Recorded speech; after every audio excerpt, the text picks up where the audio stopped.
નમસ્કાર, હું તો પોલીસમાં રોનક પટેલ આપનું સ્વાગત કરું છું. હું તો પોલીસ આજે સતત 1850મો એપિસોડ અને 1850મા એપિસોડના બે મુદ્દા છે. પહેલો મુદ્દો છે બંગાળમાં કોનું રાજ. જી હા, પશ્ચિમ બંગાળમાં કોનું રાજ આવશે, એક્ઝિટ પોલ શું કહે છે તેનું વિશ્લેષણ કરવું છે. બીજો મુદ્દો છે રાજનીતિના 4 એક્કા. ગુજરાતની રાજનીતિમાં સ્થાનિક સ્વરાજની સંસ્થાઓની ચૂંટણીનું એક સટીક વિશ્લેષણ છે. 4 એવા ચહેરા છે જે ઇન્ડિવિજ્યુઅલ એટલે કે સ્વતંત્ર રીતે એક વ્યક્તિ ઈચ્છે તો કેવું પરિણામ લાવી શકે તેનું ઉત્કૃષ્ટ ઉદાહરણ છે. એ આખું વિશ્લેષણ કરવું છે. અને અંતમાં ત્રીજો મુદ્દો એ પણ છે કોણ બનશે મેયર. પણ શરૂઆત 5 રાજ્યોની ચૂંટણીના એક્ઝિટ પોલના મુદ્દાથી.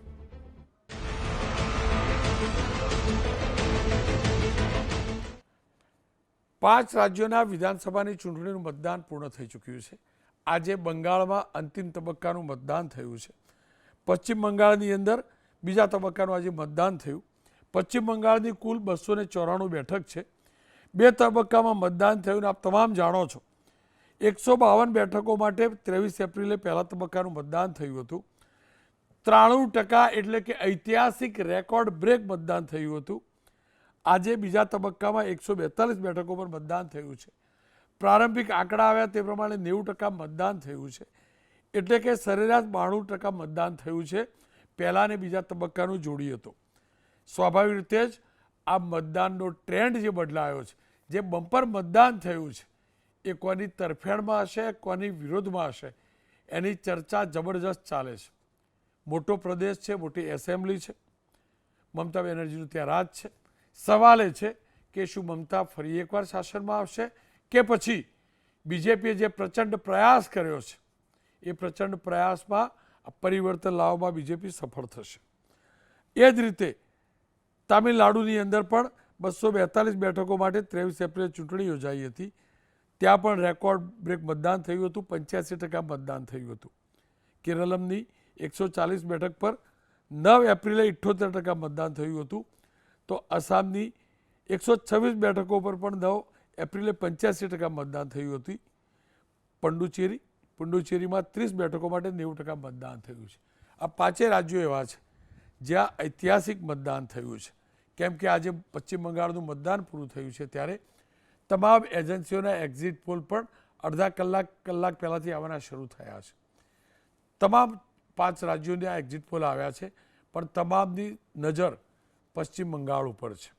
કારણ કે અહીંયા જબરજસ્ત ચૂંટણી જંગ રમાયો છે. અત્યાર સુધીના ઇતિહાસમાં ચૂંટણી જંગ ન જોવા મળ્યો હોય તેવો ચૂંટણી જંગ જોવા મળ્યો છે. બીજેપીએ પ્રચંડ પ્રયાસ કર્યો છે.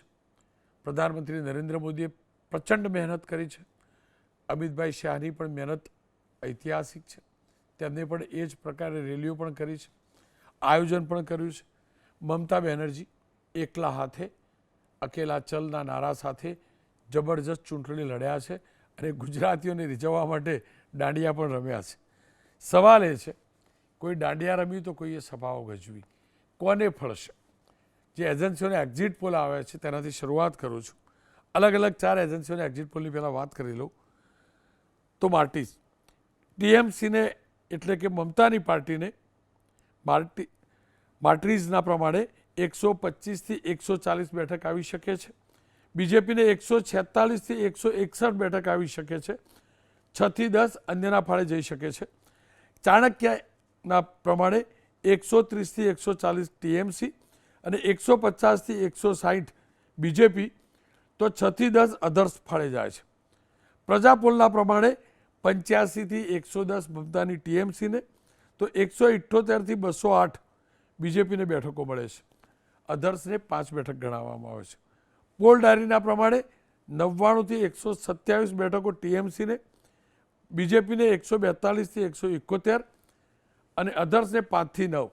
સરેરાશ આપણે ગણીએ તો જે એક્ઝિટ પોલ છે એનો મહાપોલ એવરેજ પોલ ગણીએ આપણે તો તમામ એજન્સીઓની જે એવરેજ નીકળે છે એ પ્રકારે ટીએમસી પ્લસને 121 બેઠક, બીજેપીને 166 બેઠક, તો અધર્સને 7 બેઠક મળવાની શક્યતા છે.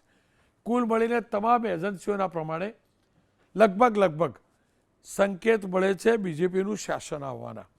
એક પણ એજન્સીએ શાસન માટે જે જરૂરી બેઠકો છે 294 આપણે ગણીએ છીએ, એટલે જે જરૂરી બેઠકો છે 147-48 એનાથી નીચે એક પણ એજન્સી કહેતી નથી.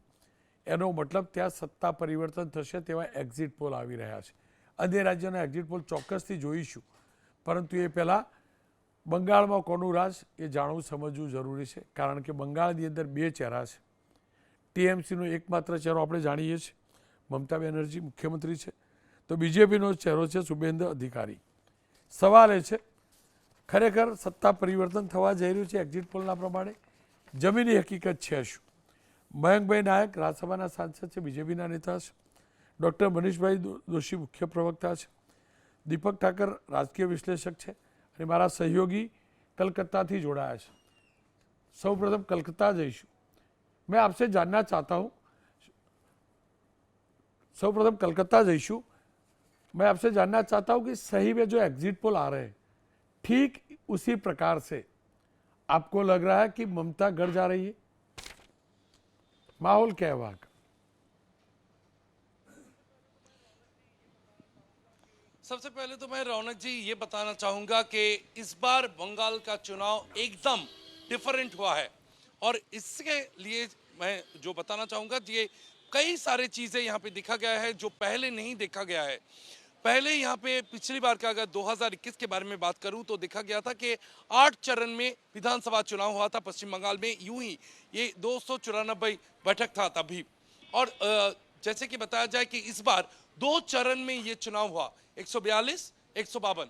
ऐसे आज 142 सीटों में जो वोटदान हुआ, यहाँ पे मतदान हुआ. भवानीपुर, आप जिस सीट के बारे में बात कर रहे थे वो भवानीपुर साउथ कोलकाता का एक सीट है भवानीपुर, जो कुल हम देखे थे कि ममता बनर्जी वो ज़्यादा से ज़्यादा टाइम पे इस भवानीपुर सीट से वो लड़ती है. हमारे पश्चिम बंगाल के मुख्यमंत्री वो है और पश्चिम बंगाल के जो नेता प्रतिपक्ष है शुभेंदु अधिकारी जी, वो उस सीट में ममता बनर्जी को चैलेंज किए थे. उनका उसी सीट का मतदान आज था और शुभेंदु अधिकारी दूसरे सीट से भी उनका जो कुल सीट है उनका वो नंदीग्राम, वहां से भी वो इस बार चुनाव लड़ रहे हैं. 2 सीट से चुनाव लड़ रहे हैं नेता प्रतिपक्ष भाजपा के तरफ से. और ममता बनर्जी वो भवानीपुर से आज इलेक्शन लड़े.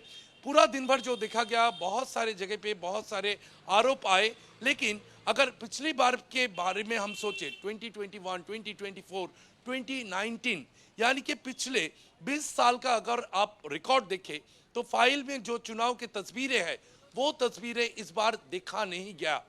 कुछ कुछ चीजें कई जगह पे आरोप आए हैं जो रिजॉल्व करने के लिए चुनाव आयोग की तरफ से बहुत कम वक्त में वो लोग एक्शन लिए और रिजॉल्व कर दिए हैं. आज भी एक ऐसा जगह है डायमंड हार्बर लोकसभा क्षेत्र, अभिषेक बनर्जी का जो लोकसभा क्षेत्र है वहां पे फॉल्ता कॉन्स्टिट्यूएंसी, वो असेंबली में आज देखा गया कि आरोप ऐसे आ रहे हैं, भाजपा के प्रत्याशी वहां पे आरोप कर रहे हैं कि भाजपा के बटन के ऊपर टेप लगाया गया था, लेकिन वो भी रिजॉल्व कर दिया गया है कमीशन की तरफ से चुनाव आयोग के पास. जब वो लोग कंप्लेन रजिस्टर किए भाजपा की तरफ से, बहुत जल्दी वो रिप्लेस हो गया है, ऐसा ही कम से कम चुनाव आयोग की तरफ से जाना जा रहा है. और बंगाल में किसका सत्ता आ रहा है ये आप पूछ रहे थे कि बंगाल में कोनू राज. मैं ये आपको बताना चाहूंगा कि इस बार एकदम साइलेंट वोटिंग देखा गया है. जो जहां वोट दे रहे हैं बाहर आके वो कुछ कह नहीं रहे हैं. अब भारी मात्रा में वोट हुआ है क्योंकि देखा जाए तो 2 चरण में आप देखेंगे तो मतदान का जो हार है वो 90% से ज्यादा है. तो वहां पे इतना भारी मात्रा से मतदान पश्चिम बंगाल में पिछले कभी देखा नहीं गया है. अब ये जो वोट है मतदान है वो मत किसके पक्ष में गया है, ममता बनर्जी के पक्ष में गया है या फिर भाजपा के पक्ष में गया है, ये तो 4 मई को ही पता चलेगा. लेकिन चुनाव अगर देखा जाए 2 चरण का चुनाव, इस बार चुनाव बहुत शांत हुआ है. इस बार जो मतदानकारी है वो अपना मतदान एकदम साइलेंटली किया है. वो बाहर मतदान के बाद भी नहीं बोल रहे हैं कि वो किसके पक्ष में मतदान करके आए हैं. तो एक शांति का माहौल है अभी भी पश्चिम बंगाल में. पिछले चुनाव के हिसाब से देखा जाए तो 4 मई को पता चलेगा कौन सत्ते में आ रहा है और ये 294 सीटों के आंकड़े में किसके पास कितना आंकड़ा जाता है देखा जाएगा 4 मई को. शिवाशिष बहुत बहुत शुक्रिया आपका. मयंक भाई हमारे साथ जोड़ाया है. मयंक भाई, એક્ઝિટ પોલ જોઈને ઘણા ખુશ તો થયા હશો. સટ્ટા બજારમાં પણ પહેલા તબક્કાનું મતદાન થયા પછી મહેસાણાના લોકો બહુ જાણે પરિવર્તન જોવા મળેલું. બંગાળમાં પરિવર્તન, બજારમાં પણ પરિવર્તન જોવા મળેલું. આજે લગભગ સટ્ટા બજારમાં પણ ભાવ બદલાયા. એક્ઝિટ પોલ પણ સરેરાશ 150થી 160ની વચ્ચે બેઠક બીજેપીની બતાવે છે. કેટલી શક્યતા દેખાય છે તમને? પક્ષને શું અપેક્ષા છે તમારા?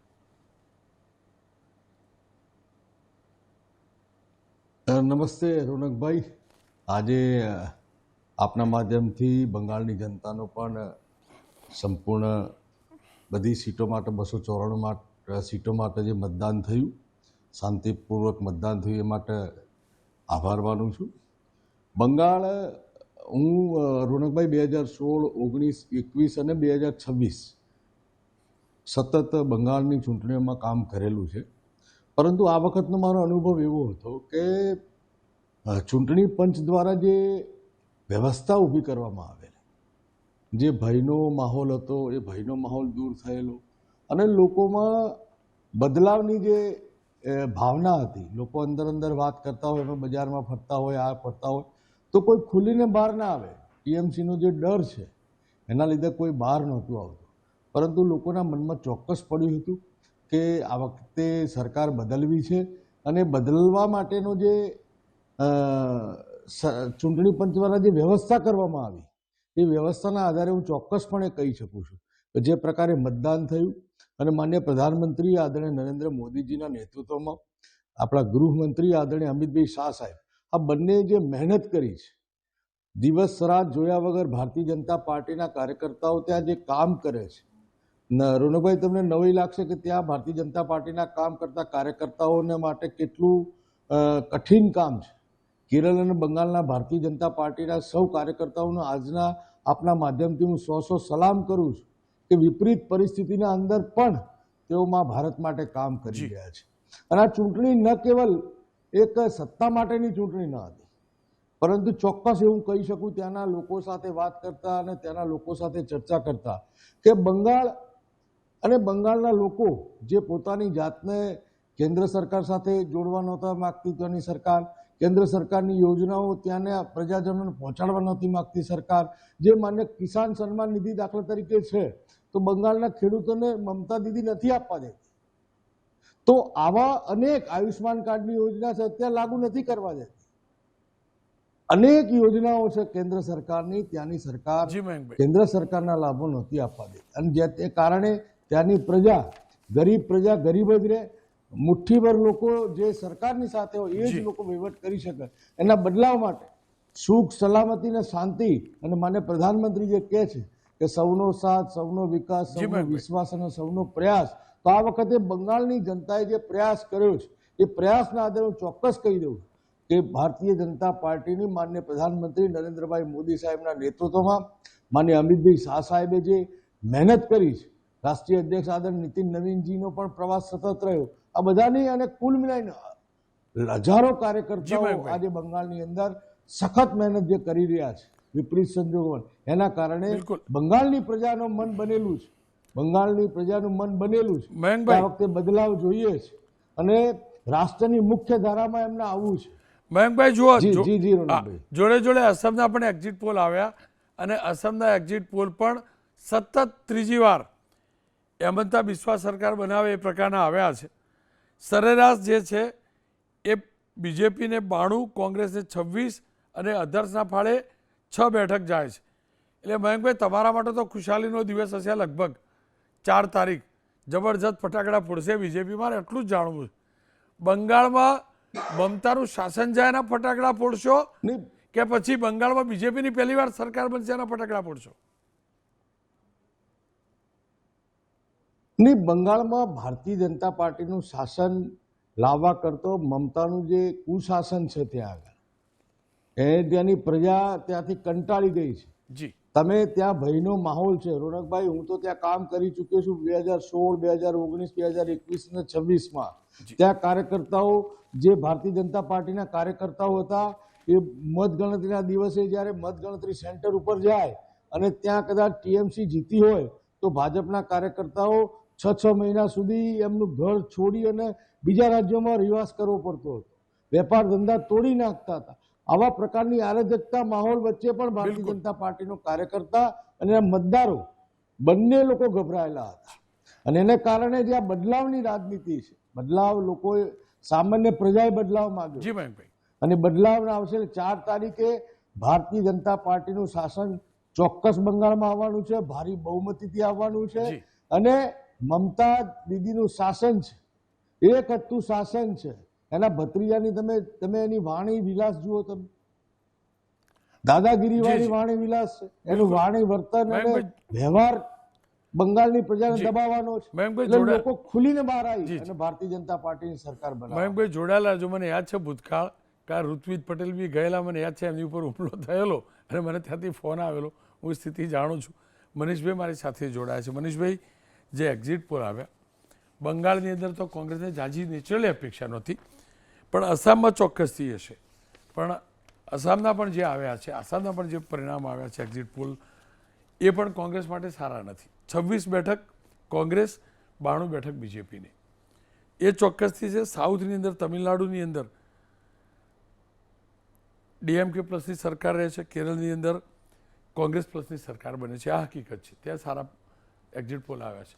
ટોટલ એક્ઝિટ પોલને આપ કેવી રીતે મૂલવો છો? બંગાળ અને આસામની વાત કરીએ તો રોનકભાઈ, આપની ચેનલમાં આવતા પહેલાં જ્યારે મને આમંત્રણ મળ્યું ત્યારે હું હંમેશા અમે માનીએ છીએ, અમે એક્ઝિટ પોલમાં નહીં પણ અમે એકચ્યુઅલ પોલમાં માનીએ છીએ. અને એકચ્યુઅલ પોલ પ્રમાણે કેરળની અંદર મને પૂર્ણ વિશ્વાસ છે કે ત્યાં પણ સરકાર બનશે. તામિલનાડુમાં આપે કીધું, તામિલનાડુમાં સરકાર ઇન્ડિયા ગઠબંધનની બને, એટલે કે ડીએમકે સાથે કોંગ્રેસ છે એ સરકાર બનશે. અને સાથે સાથે આજે પણ હું વિશ્વાસ સાથે કહું, આસામની અંદર હેમંત બિસ્વાના કુશાસન, ભ્રષ્ટાચારની સામે આસામની જનતાના ન્યાય માટે અમારી સરકાર બનશે એવો મને પૂર્ણ વિશ્વાસ છે. જે રીતે આખી વ્યવસ્થાની અંદરની વાત આવે છે તો એમાં મમતા દીદીની માટે ભાજપાવાળા કહેતા હતા, અમારા મિત્ર મયંકભાઈ, કે અહીંયાની સ્થિતિમાં કુશાસનની. ભાઈ, આસામમાં શું ચાલી રહ્યું છે?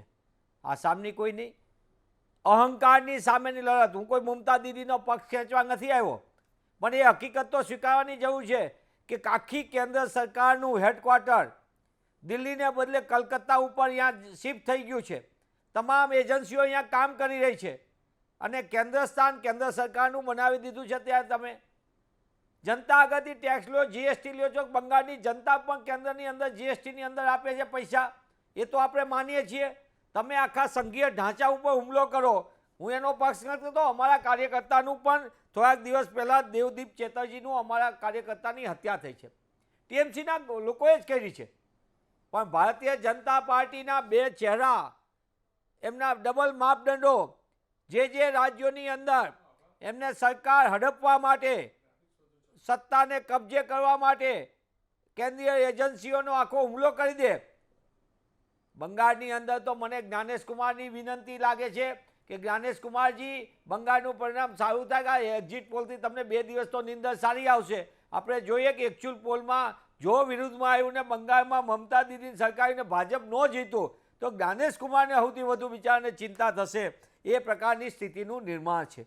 આખા દેશની અંદર જે માહોલ બનાવવામાં આવ્યો છે, એક રાજ્યની ચૂંટણી માટે, એની સત્તા માટે ગમે એમ કરવાનું. આ પહેલી વખત સરકાર નથી બનતી રોનકભાઈ. બંગાળની અંદર મુસ્લિમ લીગ સાથે ભારતીય જનતા પાર્ટી જે સમયના લોકોએ સરકાર બનાવેલી ભાગીદારીમાં જનસંઘવાળાએ, એ પણ આપણે ઇતિહાસના પન્ના ઉપર યાદ રાખવું જોઈએ. એટલે બંગાળની અંદર એમને જે રીતના હથકંડા અપનાવ્યા, હિંસાના માહોલ કર્યો, ડર ને ભયનો માહોલ કર્યો, અને જે પરિસ્થિતિનું નિર્માણ થયું એ આપણા સૌના માટે, લોકતંત્ર માટે ચિંતાનો વિષય છે. કેન્દ્ર સરકારની તમામ એજન્સીઓ અત્યારે અહીંયા જે કામ કરી રહી છે, ખાસ દેશની અંદર ડ્રગ્સને રોકવા માટે, એસસી એસટી એટલે અનુસૂચિત જાતિ અનુસૂચિત જનજાતિ ઉપર થતા હુમલા રોકવા માટે, અને દેશની અંદર જે ભેળસેળવાળા પદાર્થોથી માંડીને બીજા માટે જો કેન્દ્ર એજન્સીને કામે લગાડી રહ્યા તો દેશના નાગરિકનું ને ભારતનું પણ સારું થાય અને જે તે રાજ્યનું પણ ભલું થાય. દેશની અંદરના મૂળ મુદ્દા ભૂલાવી દેવામાં આવ્યા.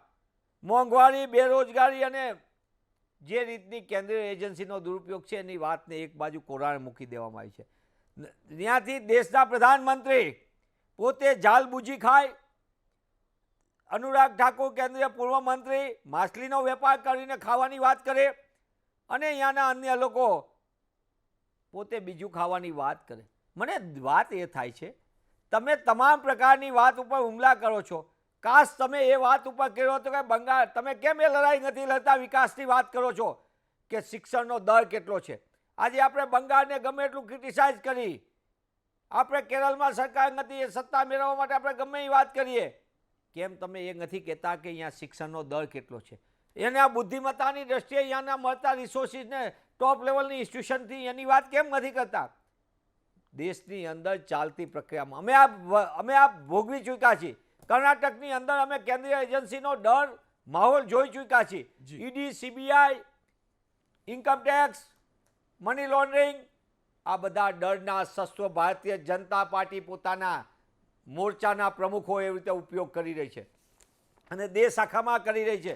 તેવા સંજોગોની અંદર આ ચૂંટણી અભૂતપૂર્વ શક્તિ, પૈસા પ્રચાર છતાં હું માનું છું લોકતંત્રના એક ભારતના નાગરિક તરીકે આ જગ્યાએ અમારી અહીંયા સરકાર કે અમારી ઓલી વાત નથી કરતો, પણ હું ઈચ્છું છું કે લોકતંત્ર આપણા સૌના માટે સર્વોપરી હોવું જોઈએ. અહીંયા સત્યનો વિજય થવો જોઈએ, અહીંયા જનમતનો વિજય થવો જોઈએ. ટીએમસીની ગુંડાગીરી લાગે છે તો ભારતીય જનતા પાર્ટીની સરકારી તંત્રમાં ખેસ પહેર્યા વિનાના કેસનું ગુજરાતમાં નથી. જો આપ ખુદે કીધું છે રોનકભાઈ, આપ સહિત તમામ લોકોએ તાજેતરની ચૂંટણીમાં જોયું છે કઈ રીતે થાય છે. એનું મોટું મોડેલ આખા દેશમાં જુદી જુદી કહેશું. મારી આ અસમાનતા ઉપરની લડાઈ, આ દેશના સામાન્ય માણસની જે લડાઈ ચાલે છે, એ લડાઈ માટેની જો વાત માટે જો ક્યાંક ગયા હતા, કાશ ત્યાં જઈને દેશના પ્રધાનમંત્રી કુપોષણ ઉપરની વાતમાં કહેતા કે અમે ગુજરાતમાં પણ કુપોષણથી તકલીફ ભોગવીએ છીએ, બંગાળનું બાળક પણ દેશનું કોઈ પણ ખૂણાનું બાળક એ કુપોષણમાંથી બહાર આવે એની વાત કરી. એ મારી 10 સેકન્ડ એટલા માટે કહું છું, ત્યાં જઈને પ્રધાનમંત્રી અને માનનીય ગૃહમંત્રીશ્રીએ એવું કીધું હોત કે દેશને કોઈ પણ ખૂણે અનુસૂચિત જાતિ, અનુસૂચિત જનજાતિ ઉપર વધતા જતા અત્યાચાર ઉપર રોક લગાવવા માટે આપણે સામૂહિક પ્રયત્ન કરી. એ કીધું હોત. એનસીઆરબીના ડેટા કે છે છેલ્લા 10 વર્ષની અંદર કઈ રીતે SC, ST, OBC ઉપર દેશમાં બેરોજગારી સમજ. હું 10 સેકન્ડ એટલા માટે મેં વિનંતી સાથે માંગી છે, એટલા માટે કે આ દેશની અંદર બેરોજગારી 45માં સૌથી ઊંચા દરે. કાશ તમે એના માટે બોલ્યા કે આ દેશનો યુવાન શિક્ષણ મેળવે છે, મોંઘા શિક્ષણ પછી એને બેરોજગારીની સામનો કરવો પડશે, આપણે સાથે મળીને કાશ આનંદ થાય. પણ સત્તા હડપવા અહંકારમાં ડૂબેલી ભારતીય જનતા પાર્ટી માત્ર સત્તાને કેન્દ્ર સ્થાને રાખ્યું, એના કારણે દેશના મૂળ મુદ્દા સાઈડમાં ધકેલાઈ ગયા છે. ખેર, આ તમામની વચ્ચે હકીકત છે કે અસમ અને પશ્ચિમ બંગાળ આ બંનેમાં બીજેપીનું શાસન આવે છે.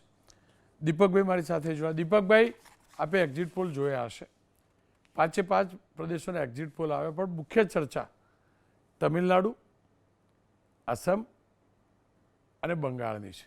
સૌપ્રથમ બંગાળની વાત કરી લઈએ. આ એક્ઝિટ પોલને આપ કેવી રીતે બોલવો છો? કેટલા સટીક લાગે છે અથવા કેટલા અસ્તાને લાગે છે?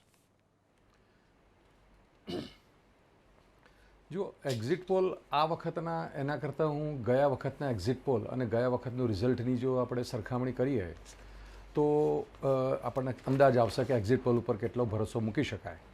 એનાથી વિશેષ આગળ એક વાત કરું કે જ્યારે પર્સન્ટેજ ઓફ વોટ વધે છે જ્યારે તમારા, અને આટલા અસાધારણ રીતે વધે છે ત્યારે સેમ્પલ સાઇઝ પણ એ જ પ્રપોર્શનમાં વધતી હોય તો ગઈ વખત જેવી એક્યુરેસીની એક્સપેક્ટેશન રાખી શકાય. ગઈ વખતે 82% વોટિંગ થયું હતું, આ વખતે હું માનું છું ત્યાં સુધી 92-93% વચ્ચે આવશે એવરેજ બધું થઈને.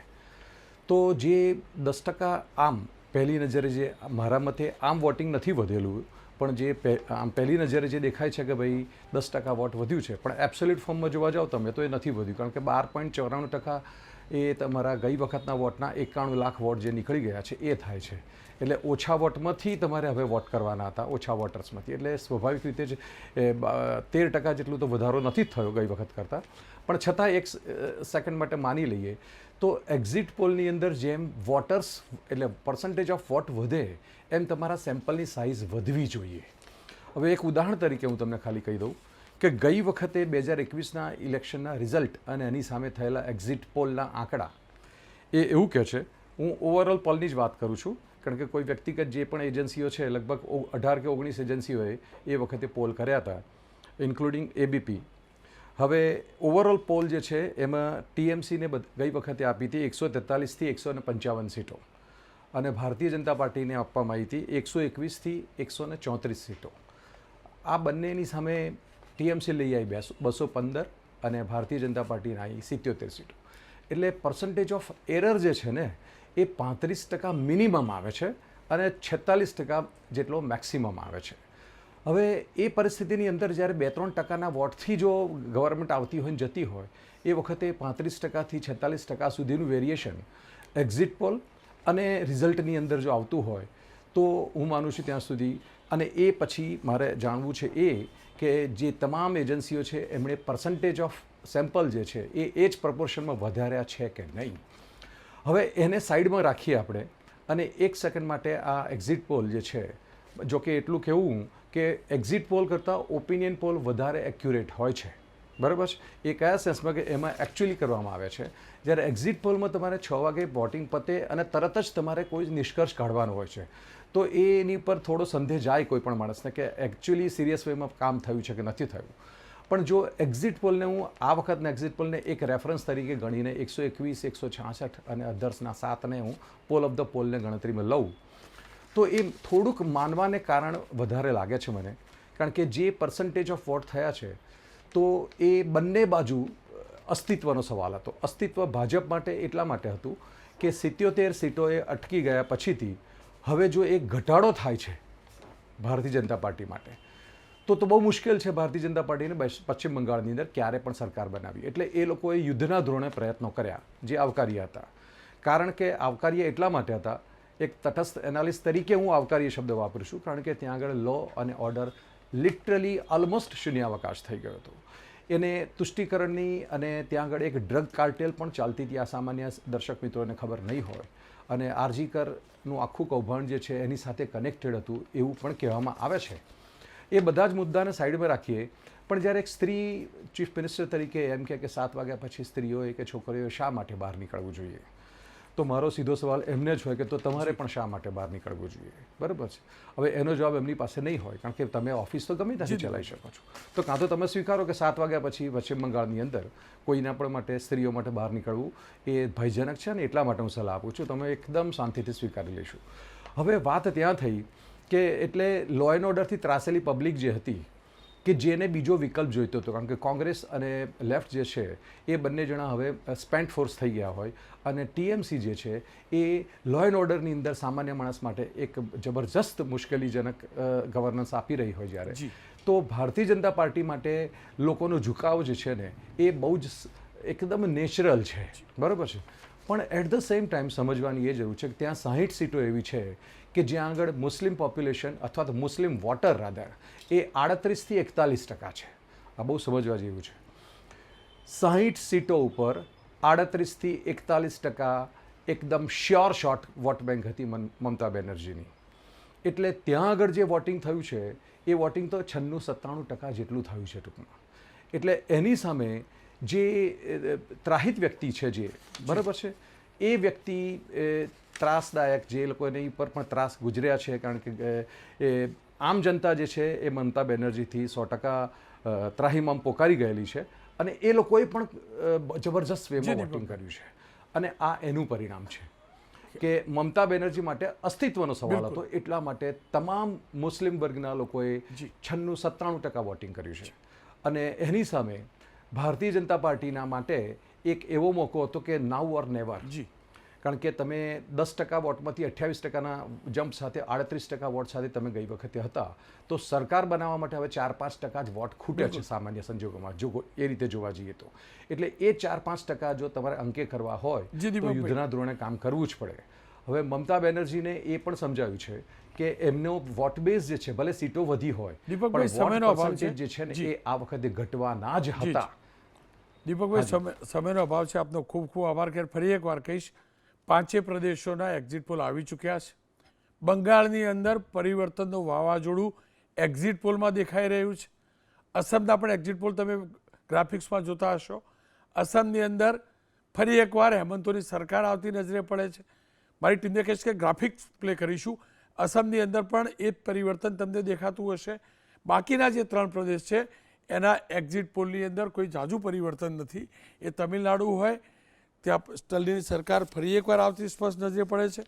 બંગાળની અંદર ચોક્કસથી સરકાર બદલાય છે. કેરળમાં લેફ્ટ સરકાર થાય તો કોંગ્રેસના વડપણ હેઠળ મોરચામાંથી પણ સરકાર બની શકે છે. ખેર મતગણતરી 4 તારીખે છે. સૌથી વધુ રસપ્રદ મતગણતરી ચોક્કસથી પશ્ચિમ બંગાળની રહેવાની છે. ગ્રાફિક્સ પણ જોઈ શકો છો અને તમામ એજન્સીઓ સ્પષ્ટ કહે છે કે બીજેપી સરેરાશ જે છે 166 બેઠક આવશે, એટલે કે જે મેજિક ફિગર છે 148નો એને પણ ક્રોસ કરશે. રસપ્રદ ચોક્કસથી છે.